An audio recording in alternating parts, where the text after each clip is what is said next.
Welcome to the Friends of Delray, a diverse group of Delray Beach residents coming together to build a positive city environment which is open and transparent. Our goal is to inform, share, and unite. Learn about what's happening in our village by the sea, from our pristine beaches to the corridors of City Hall.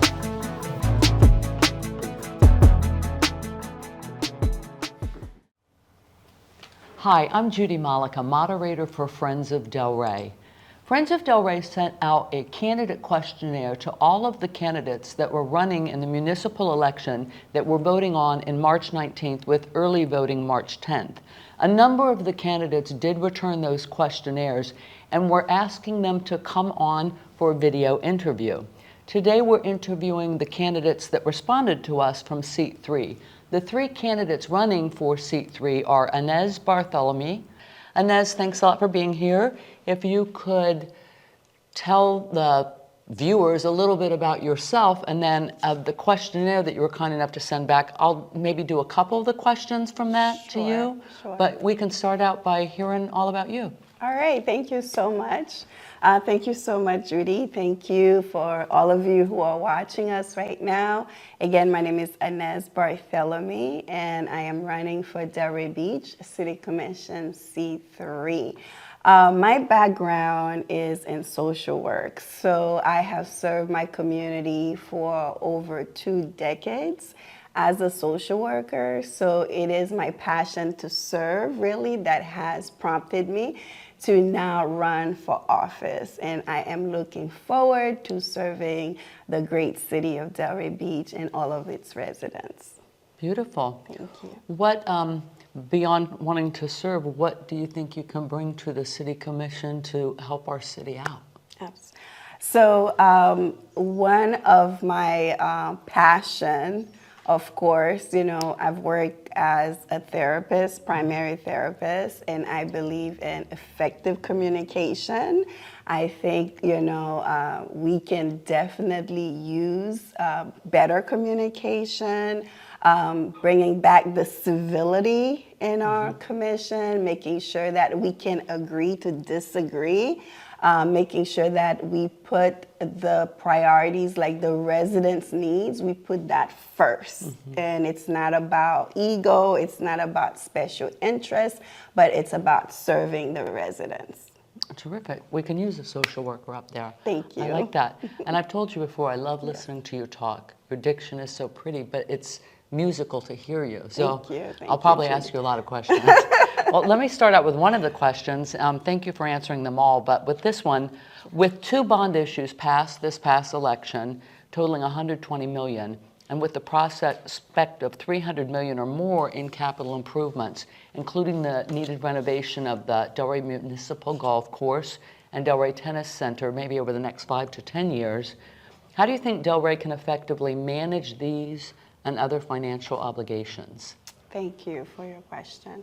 So as a former administrator for Catholic Charities, I work for Catholic Charities as a housing administrator, also child welfare, child care administrator, and I was responsible for writing the grants, managing the budget for those 2 centers. And it's important that we make sure that we get the best for whatever we're spending. Because, like, for example, a nonprofit, before you actually hire someone to do a work, or before you purchase certain items, you had a limit where you had to go out and get bids, meaning now you get quotes. Okay. So we have to make sure that we hire the best organizations, the best providers, to make sure that our dollars are spent correctly, and also sharing with the community, this is where your money is going to. Because a lot of times we hear about tax increase and people are saying, where is my money? I'm not getting the services that they're saying that they're charging me for. So we need to do a better job at educating the residents. This is what you are charged, and this is where your money is going. So letting people know how we are spending their funds. So we know that we're getting what we pay for. Yes, okay. Absolutely. Okay, thank you. Thank Regarding Delray schools, and in light of the recent Ferguson report, which exposed major issues with kindergarten readiness and grade level reading, how would you address these and other key deficiencies in our schools in Delray? Thank you so much for that question. It is, it's disheartening to know that, Delray Beach, for example, the majority of the residents, we have Caucasians, majority. However, if you look at our schools, our children are mainly, of minority descent in the schools of Delray. So you ask yourself, why is that, the Caucasians, most of them are not, getting their kids to the Delray schools, yet their kids are going to Boca, other schools. Some things are lacking in the community. And so we need to address it. We need to make sure that our kids are ready, for third grade level. Their reading skills need to increase. Math skills, all of those, they need to increase. And I do believe in parenting involvement. I am a national parenting trainer and instructor. I work for foster care where, I felt like a lot of the parents, they needed more coaching, more mentoring. So I actually taught parenting classes. And as a national trainer, I trained facilitators to actually facilitate parenting classes.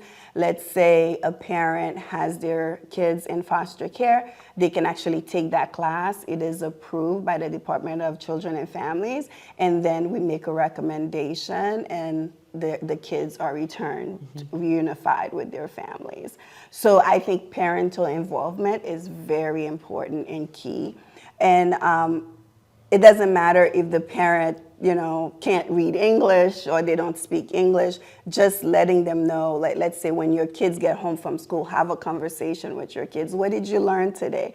And you cause that child to pay attention in class because they know that when they get home, mom and dad is going to ask, what happened in school today? What did you learn? And so just making sure that we encourage the parents to actually follow up once the kids get home. Because parents are the children's first teachers.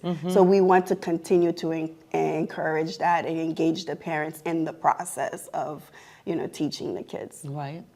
Very good. I think that one of the problems may be that some of the parents have 2 and 3 jobs sometimes and don't even have time to sit down with the kids. And I don't know how we fill that gap or how we can help.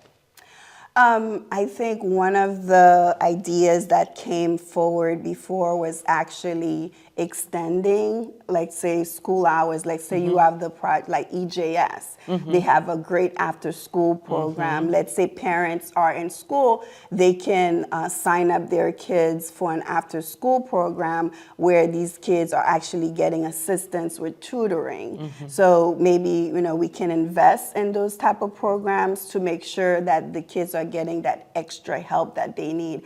And just following up with EJS, the services that they're offering, actually the grades level, their grades increase when they actually join an after school program. Yeah, there's the Achievement Center, there's Milagro, there's Roots and Wings. There's so many good nonprofits to maybe help the parents that have a couple jobs and maybe don't have time to do with that. Exactly. And in terms of... and making sure that they know and they are aware of those programs and those services. So because sometimes something's out there, but if you don't know it's out there, you can't use it. Exactly, yeah.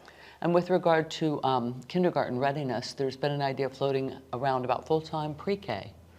What do you think about that? I think it's a great idea because let's say 3 hours right now they get, you take your kids to school for 3 hours, but what happened, if the parent has to go to work? What happens, some of the parents, let's say they don't have someone else home, or maybe they don't, they make enough, but they don't qualify to get assistance, for a daycare. So I believe I would definitely support that to get the extended hours for VPK. Okay, very good. Well, thank you very much for answering just a couple of the questions. I could spend all day with you because I like listening to you. Thank you, But if you want to Judy. just sort of tell the viewers a little bit something about yourself before we close. I'd appreciate Sure. that. I wanted to mention something. I know, like, one of the issues that I support is housing, not just affordable housing, but low-income housing. People would say, why would you support something like that? I am an immigrant. My parents came here in the 1980s, and I came to the U.S. 1991. And one of the ways that, you know, the Haitian community, they actually supported each other. Like, for example, my father migrated here, then sent for my mom, and then they start helping their sisters and brothers, brought them over. So our homes was like full of people. And then what they do is that maybe that person will pay $200-300 a month, and then they help that person to save to get their own place. Okay. So now, like, some of my uncles, my aunts that were helped to get here, they are property owners. They're not just renting. So I see it as like a bigger vision. If you're not spending 60% or 70% of your income in housing, this is an area where we can actually help bring, you know, financial education. Okay, you're saving money now, let's set it aside so now you can go for your own home. So that's where I see it. I know one of my opponents, she blasted me that you're supporting low-income housing. Because remember, as a social worker, I have had families who had children in foster care, but because they didn't have an address. Because a lot of times we take a lot of things for granted. Just having an address would allow the person to have visitation with their kids. Wow. So not having an address, you know, to me, to certain people, it's like, oh, let's go for, you know, whatever, workforce housing, which the gap, if you don't make like $60,000+, you don't qualify for workforce housing. Right. So what about those people who are making $35,000 a year? What do we do for them? Another thing that I do, I volunteer with the police department. So we have to patrol the area. So a lot of times I go to the beach and you see homeless people sleeping under the bush. Do you want them to sleep under the bush, or you want them to have somewhere to lay their heads at night? So that's my position. I understand my opponent, maybe she doesn't understand that. She doesn't see it from my perspective, but I see it as a stepping stone. Instead of sleeping in the car, instead of sleeping under the bushes, our very own beach, village by the sea, you know, you have homeless, you know, going to the businesses, grabbing food from the table. I don't know if you were at that meeting. Yeah, I heard that. When they brought that up. You see what I'm saying? So let's use that as one of the options. It's so not the the community only becomes option. the family that's helping the uncle and helping the sister, but we're doing it as a community. Yes. So. Wow. Well, I'm glad you don't apologize for your position. Thank you. Thank you very Thank much you for so being Judy. here. It was a pleasure to speak with you, and look forward to seeing more of you. Thank you so much. Thank you. Thank you, everyone. We did not get a response back from Julie Casal, so we won't be having her, unfortunately, on our interview. And with full disclosure, I will say that two of the candidates in the municipal election started and were on the board of Friends of Delray, including Jim Chard and Nicholas Coppola. But they retired from the board in order to run for campaign. So today I welcome Nick. Thank you very much for being here. Sorry I keep screwing up your last name. I practice. It works. It's all good. Thank you for having me. I was looking So forward to what this. I'd like you to do is tell the audience a little bit about who you are. I know you, but they don't. And then we don't want to answer every one of the questions on the questionnaire, but if it's okay, I'll choose a couple and ask them to you. Sure. Your choice. So who are you, Nick? Oh, And how do you pronounce that last name? It's been going different ways. So I'm Nick Coppola, and some people go with Coppola, and I'm okay with that. I am a first-time candidate. I am a retired electrician. I've been living part-time in Delray Beach for close to 40 years since my parents purchased back in 1983. Purchased my first home about 20 years ago, and have now been full-time close to 10 years. I currently serve as the chair of the Code Enforcement Board. a position I've held for 3 years. And most recently, even considering that we are having an election, the board unanimously agreed that they wanted me as chair again. So I ran unopposed. So I am hoping to resign from that position on March 20th. I also served at one of my fondest things was my first experience with, if you want to say community in Delray Beach. We live in Sherwood Park, which is a non-HOA, but we do, similar to the Beach Property Owners Association, we have a volunteer civic association.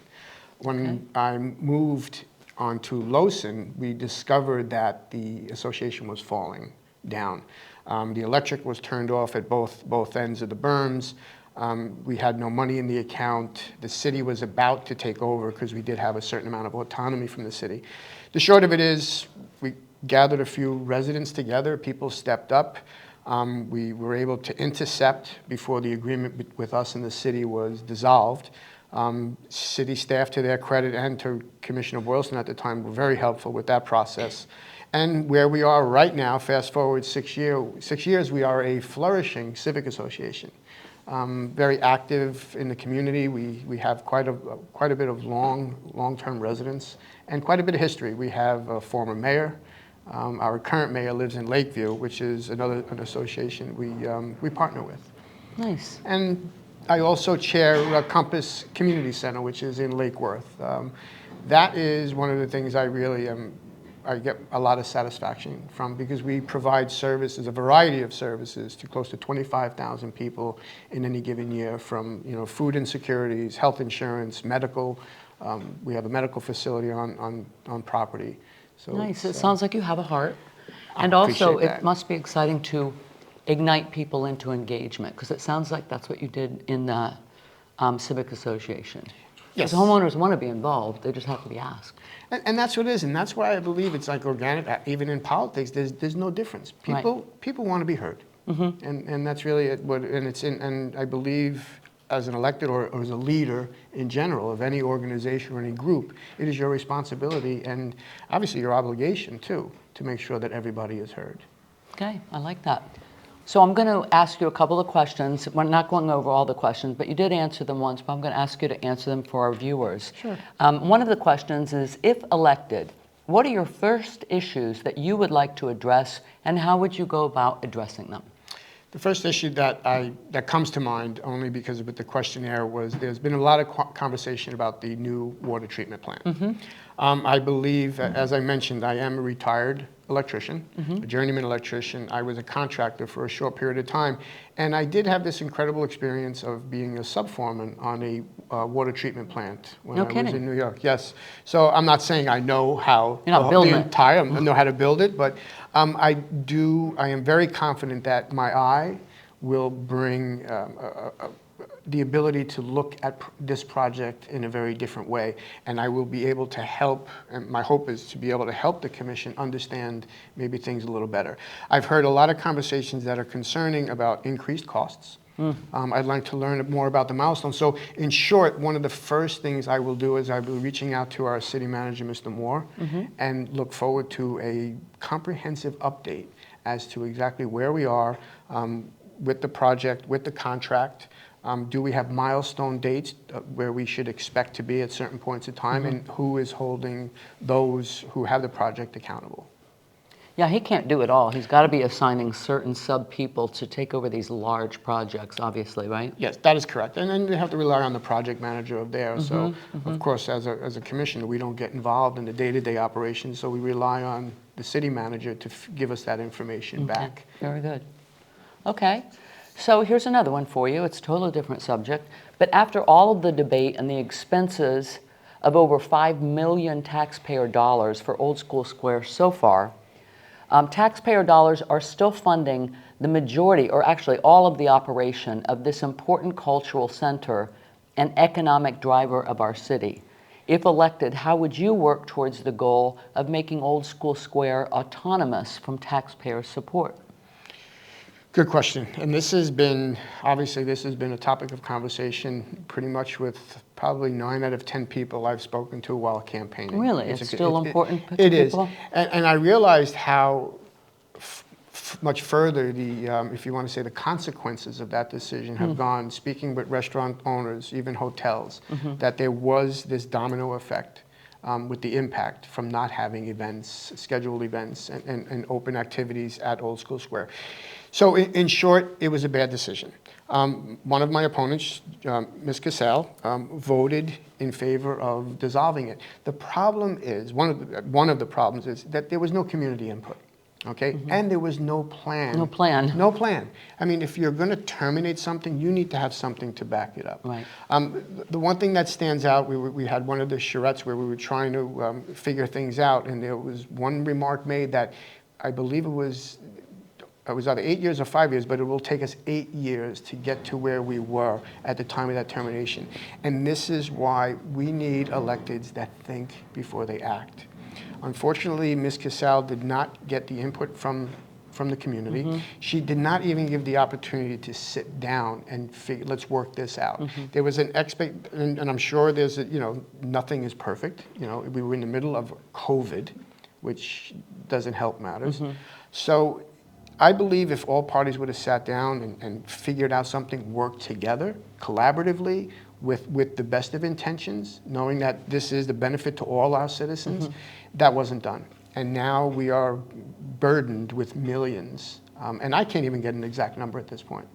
Well, there's a lot of hidden costs too, because Parks and Recs were involved for a little bit. DDA is doing a fabulous job, but we're paying them for it. And then I think Public Works has taken over a lot of the expenses that prior to that the not-for-profit had shouldered.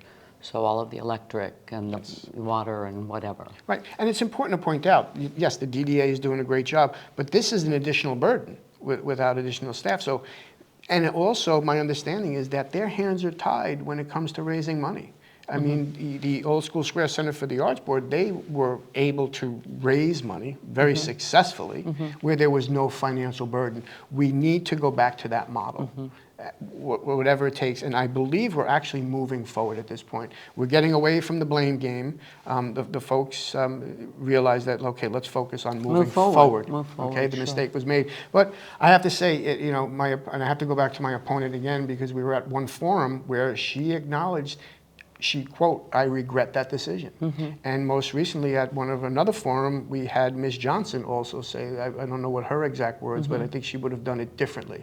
Unfortunately, that process needs to happen before you make the decision. You don't get do-overs sometimes. Yeah, you can't put that toothpaste back in the tube. Well, so thank you very much for these answers. I wish we had time to go over all of them because I liked the answers that you gave. What would you like to leave our audience with? Well, I look forward to being a fresh change to the city. And when I say a fresh change, and we've noticed since our last election that there has been a change of tone on our dais. We don't have the bickering, we don't have the contention. We have more of a collaborative effort, even though folks disagree. And that's what I'd like to bring. I believe my nonprofit experience brings that spirit of collaboration, that spirit of talking things out, building on ideas rather than killing the idea. So that's really what it is. I want to be that voice, and I want to continue to give back to this wonderful, wonderful city. Thank you. Thank you very much. And thanks for running, Nick Coppola. Thank you. Have a great day. You too. Thank you all. Thank you for joining Friends of Delray, addressing the relevant issues facing our community. Follow us on Facebook and YouTube, and please sign up for our newsletter at our website, friendsofdelray.us. We believe Delray is at its best when we work together.